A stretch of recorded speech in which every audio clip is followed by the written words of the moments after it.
Hey yo, it's Gluke, welcome back. Today, we're answering your questions about bonk basses. Let's go! Okay, so here we are back in Ableton once again. And this week, we are going to be answering the question of how to do a bonk bass line in the style of trance. Shout out to my boy Chichi for asking this question. I've gone ahead and sketched out a quick techno trance kind of thing, but it's easier to get an idea of how it's going to sound once you've gotten the rest of it down. So the first thing I would recommend is just writing all of the notes and as much of the song as you possibly can, because the sound design is really going to come down to how the rest of the song sounds with that sound. So here's what I have so far. Bass and thrill, this is how we like to party. Sex, pills, bass and thrill, this is how we like to party. Sex, pills, bass and thrill, this is how we like to party. Sex, pills, bass and thrill, this is how we like to party. This is how we like to party. This is how we like to party. This is how we like to party. This is how we like to party. This is how we this is how we this is how we this is how we this is how we like to party.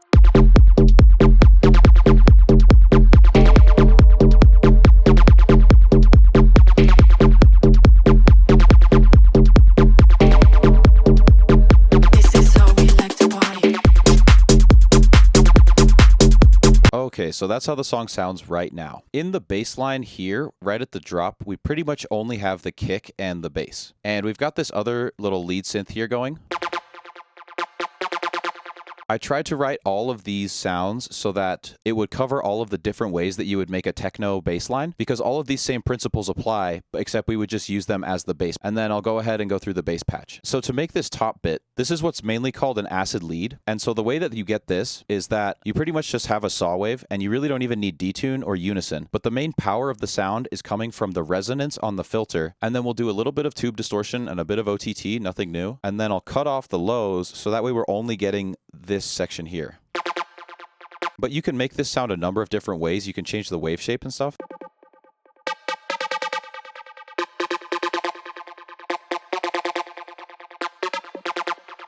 But oftentimes with trance and techno, you can make a lot of these sounds with just the default shapes in Serum 2. The only other sound that we have on top is this FM gong.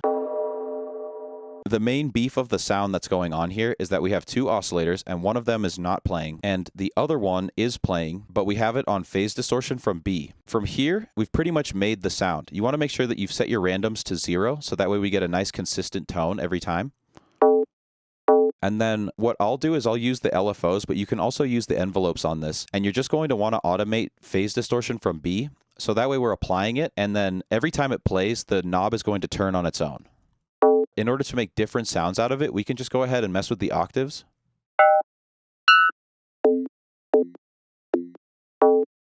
And so I found that 1 to 2 octaves will give you a really nice bonk. But since this layer is sitting over top of the song, I really want it to shine out in the mids and high mids. So that way when the reverb activates on it, it's going to pick up a lot of that information. Because if it's too low, that reverb isn't going to pick up as much and it's not going to be as interesting. Instead, we just kind of get a click. Now, in terms of the FX, I do not have anything here at all. This is all phase distortion from B. Now, when you're making these types of gongs, you really want to make sure to cut out all of the low information here, so that way it's only sitting on top. And if we look at the spectrum, we can see that there's a bunch of distinct spikes, and we're going to want to cut out everything below that adds weight to the sound. So this spike is the one that I'm looking for when I'm applying the EQ here. Now I'll go ahead and freeze this track so that we don't have to hear the reverb tail every single time. Now then, in order to get into the bonk itself, if I turn off all my processing, all we're left with is the FM gong that we made earlier with 2 octaves, except this one is playing in the sub region. If we look at the notes here, we're playing F3, but because we have the main oscillator turned down 3 octaves, we're playing in the 0 octave region, which means we're playing in the sub. And then I've done the same thing here where I take the LFO and I'll put it on phase distortion from B. And that's pretty much it. I did change the envelope on envelope 1 a little bit, because as this phase distortion is being applied to this signal, the lower down we get on the curve, the more it's just going to turn into sub. And so since I mainly want to accentuate the bonk here, what I've done is I've just brought this level down, so that way the bonk's only happening really in this section, and we still get a little bit of sub left, but it's not just rumbling the subwoofer the whole time. Another slight thing that I did is I increase the attack just by a couple milliseconds. And that's because when it's all the way at 0, we get a click at the start, and that's because in the effects, all I have on it is an OTT, and I've cranked the gain into a limiter. If I go ahead and just add just a little bit of attack here, we can pretty much get it so that it's just a bonk without the little click at the beginning, and it's going to sound a lot more bonky, I guess.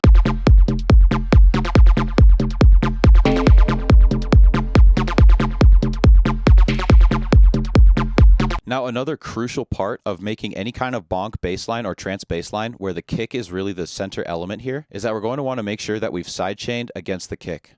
So on the bass group here, I've got this compressor going and we've got the source set to kick. And then I usually look for about -10 to -19 gain reduction.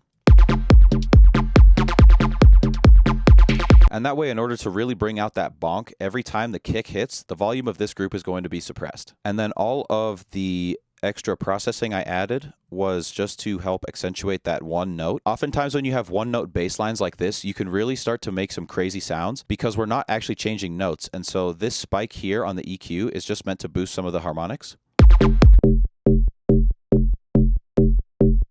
And I don't need to worry about this being in the wrong place because we're playing the same note every single time. Now the next thing I'll do is I'll just slam it into a limiter. And you can see here we're getting -14 gain reduction. That is quite a lot. We probably don't even need to turn up the gain. But what I like to do with the limiter is I'll add some input, and then that way we're going to shave off the top of it, and the bonk is going to last longer because the limiter is going to keep it at the same volume the whole time. And then the last thing I've added was just a little bit of OTT and saturation, and then there's another limiter at the end here. So the OTT is doing a little bit of work just balancing everything out, but the saturator is going to be the main power behind this extra processing because it adds extra harmonics. And so when we add this saturator here, it's going to fill out more of the spectrum, so that way we can better hear the bonk against all of the other instruments.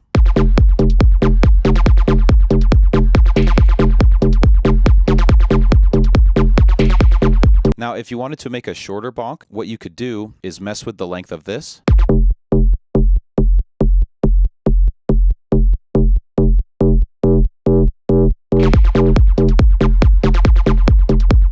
I kind of like it there for a bonk specifically, but the main thing to be aware of is that when you apply the LFO on the phase distortion, if you go too high on the phase distortion, you're going to get out of the region of where you'll get good bonks and you'll end up getting really harsh sounds.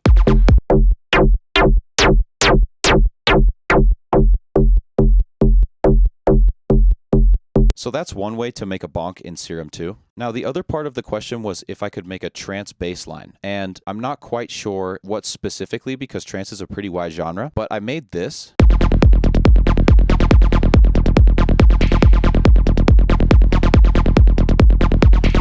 Which is another really common bass that I hear in trance a lot. And all I've done here is just drawn 16th notes on F. All we have here is a saw wave and the filter. And the main beef of the sound is coming from the filter, just doing that really, really fast. And so what I've done is I've set LFO 1 to 8th notes, and that way I just have a bit more control over how the LFO moves on the filter. But I've also applied this to the sub, and then I've sent the sub direct out. Because the more processing that we're going to do to this saw wave, the less actual clean sub we're going to get out of it. So this is just a good way to hedge our bets in terms of making sure that we have a good sub in the sound.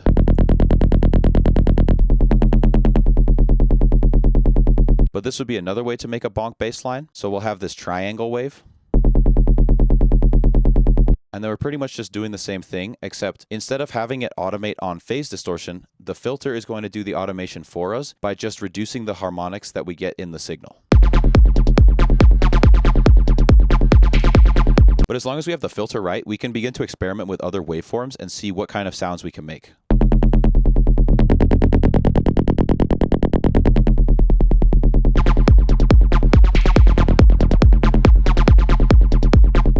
Another thing we can begin to change to customize our sounds is the slope of the filter. So right now I have it just set to max 24, but as we look through these other ones with 18 and 12 and 6, we can see that the line here begins to get shallower and shallower. The less slope that the filter has, the more sound is going to get through from the original waveform.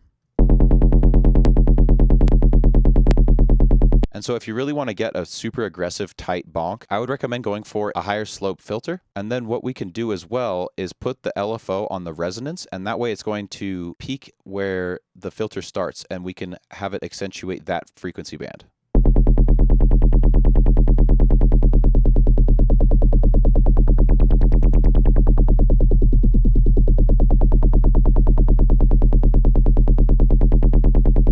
Now in the effects tab, we've got a little bit of distortion, a little bit of OTT, nothing new there. I did try messing with putting this phaser on just the highs, and it's really not doing anything. But what this will do is help spread it out in the stereo image so that it doesn't get so clicky and repetitive. But this is really all extra. If you want to do anything to the top end of your bass, you're going to want to make sure to put a splitter, and then make sure all of the effects that you add are in the highs section. And this is a cool new feature with Serum 2. Okay, so let me go ahead and turn off all of the processing that I have on it now. And this is pretty much what we're left with. And this sounds super duper close to the final product. All I've done here is added some input gain on the limiter, but we don't even have any gain reduction. So this isn't actually doing anything. And then I've got my handy dandy Einstein chain here. So a little bit of OTT, a little bit of saturation, nothing all that new. And then this limiter at the end is actually doing something for us. So the same way that I would slam it into the limiter with the other bonk to help even out the sound, I'm doing the same thing here where I've got the input gain turned up a little bit. And now we're getting about -5 gain reduction. And what I've done is turn the release all the way down, because with these tighter grooves, you're going to want to really articulate the sub. And so with the release all the way down, we're really going to make the subwoofer punch super, super hard on all of these hits. Because if I left it up at 100, it would just turn down the whole signal. Whereas if I bring the release all the way down, it's only turning down the signal that is over the threshold or the ceiling here. And that's what's actually getting gain reduced. You can see this little orange bar going real crazy when I turn the release all the way down, and that's because it's working super, super fast.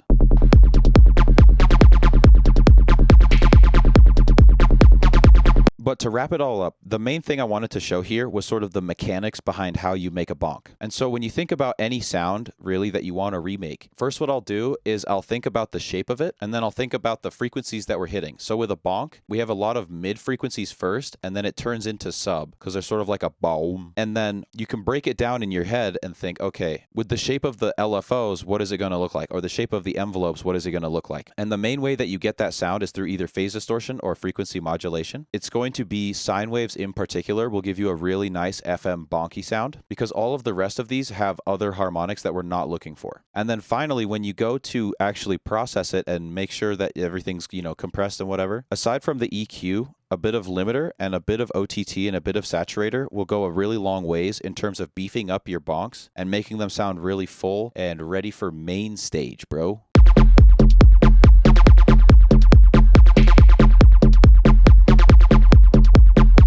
So I hope that this walkthrough has helped you out on how to make bonks. I'll go ahead and freeze all of the tracks on this project and put it on the Patreon, so that way you can download it yourself and mess with all of my chains, steal my drums, do whatever you want to this project, because it'll be yours.